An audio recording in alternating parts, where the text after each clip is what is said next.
guys, it's Sophie. So I wanted to film my April wrap up today. I've read an awful lot of books. I will briefly show you, literally just show you the ones I've read for prize reading this month, because I'm going to make another video talking about each of the two prizes that I've now finished reading, which is great.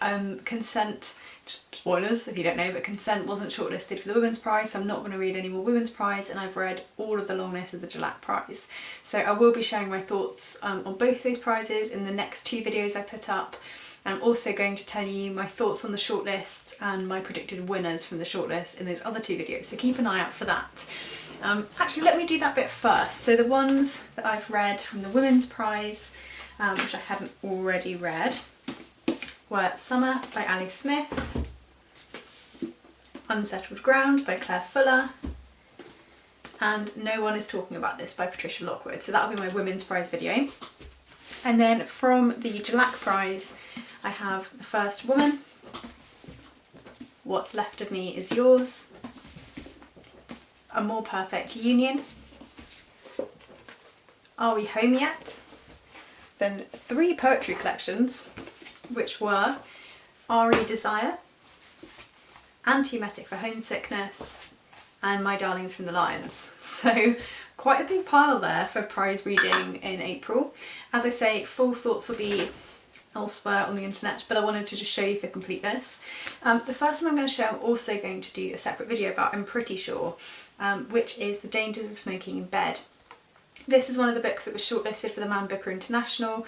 I've now read 4 books, so three from the shortlist, one, is that right? 3 from the shortlist, 1 from the long list, I think, and I've got 1 more left that I own but have not read yet.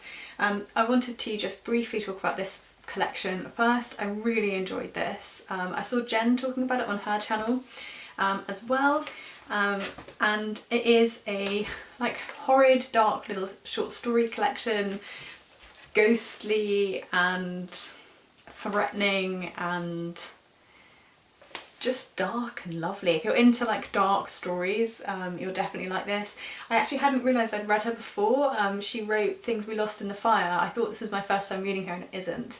I would very much recommend this one if you haven't read it or haven't heard of it. I gave it 5 stars, especially if like creepy, gross short stories are your thing. Then I read The Loney by Andrew Michael Hurley. I read Starbaker and picked The Loney up as part of the video I made with Tom where he chose my books. And I actually didn't enjoy this one as much as I enjoyed Starbaker, but I still really liked it. It follows a like religious group that, though the religiosity is almost to the point where it's like cult-like, though it is like a recognised religion.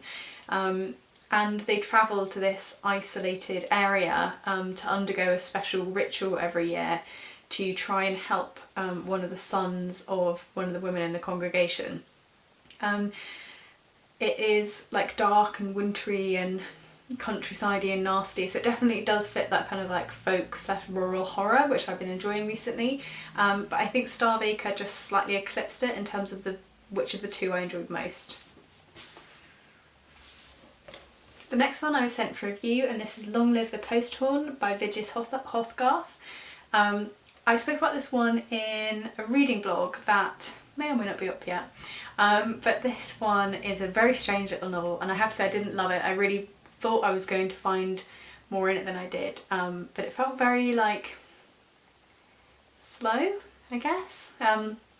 In brief, it's about a woman who works in like a PR company, and she's feeling very grey and very flat, and I think this kind of implication she maybe has bipolar, and she begins to work on a piece of PR for removing the EU's ability to change the postal service taxes, and we just kind of follow her like little life.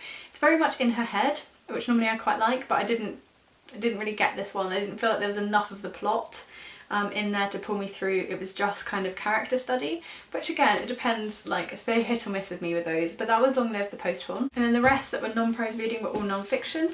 This one is The Sleeping Beauties by Susanna Sullivan. I've read, oh I can't remember what it's called, I've read another one by Susanna Sullivan. Let's see if it says in the front.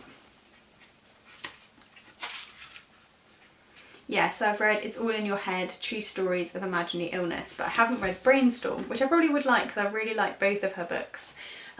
This is a story about, as it says, like unusual illnesses, but kind of things like contemporary equivalents of like the dancing plague, and like mass hysteria, though she talks a lot about in this book about how that as a term isn't particularly helpful, and it's essentially like demonise a lot of people from feeling like they can express that that's what's happened to them.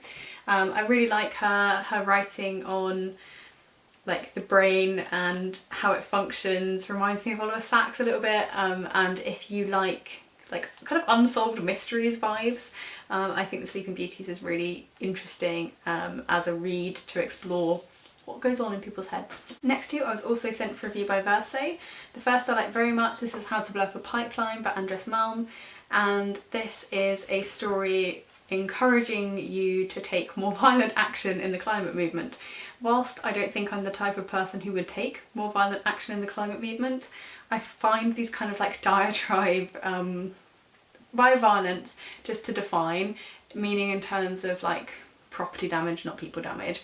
But this kind of book talks about the way in which the climate movement has become kind of siloed, in the sense that throughout it it's listed as a non-violent movement, and how there's positives and that increases its kind of acceptability quota, and more people who are moderates may be more likely to join in and accept the messaging, but that there's no like extremist faction, though I kind of think there are to some extent. But they're talking about like the pros and cons of social justice and violence in some forms to promote change, and I just thought that was an interesting read in respect of the climate movement. As I say, I have no intention or inclination to undertake violence of any kind, but I do think that it was like good about the way it was kind of referring to lots of other aspects of social history, and how we always read them as non-violent but the reality might be slightly different. So I really like that one. Planet on Fire I was less keen on, but I think there's a couple of reasons for that. So this is what I would count as your more like broad brush climate book. In it covers lots of different areas and offers some solutions. So things about like common ownership and how finance works in relation to climate change, how it relates to different kinds of politics. I did like that this had like the impacts of COVID woven in, so that was quite exciting. But I think I've read quite a few books that have similar, if less deeply explored, messages around what the kind of politics in respect of climate change are. So yeah, I think maybe if I'd read this one sooner, if I hadn't read a number of other books with this one on top, I would have liked it more. It wasn't bad at all, it just kind of covered some similar ground to other stuff, whereas this one had some ideas in it I hadn't kind of thought my way around yet. Yeah, so that is Planet on Fire. And the last one I picked up in my vlog where I went to Waterstones, and that is Mixed/Other by Natalie Morris, and this is talking about the experience of being a mixed race person living in the UK. We kind of talk about what it means to be mixed, how quite often that's seen as white plus rather than any other mixes of different races, what mixed means in different like national contexts, I suppose. So in the UK we don't really class people as Latino, but in the States Latino is like a substantial portion of the population and a recognised like term to describe people as a race. So kind of like what mixed really means, the experience of people who are mixed, whether they like in terms of like dating, life, family connections, work, and I've not read anything at all about mixed race people. Yeah, I don't think I have anything that was like specifically about that, so I found that one an interesting read, and it's fairly like introductory, light, not a lot of like theory there, more about like storytelling. So if you are up for that kind of thing, that is Mixed/Other. So as I say, the reviews of the other books that I read and spoke through from the prizes will be up in 2 subsequent videos, but hopefully you've enjoyed hearing a little bit more about the books I read in April that were non-prize reading.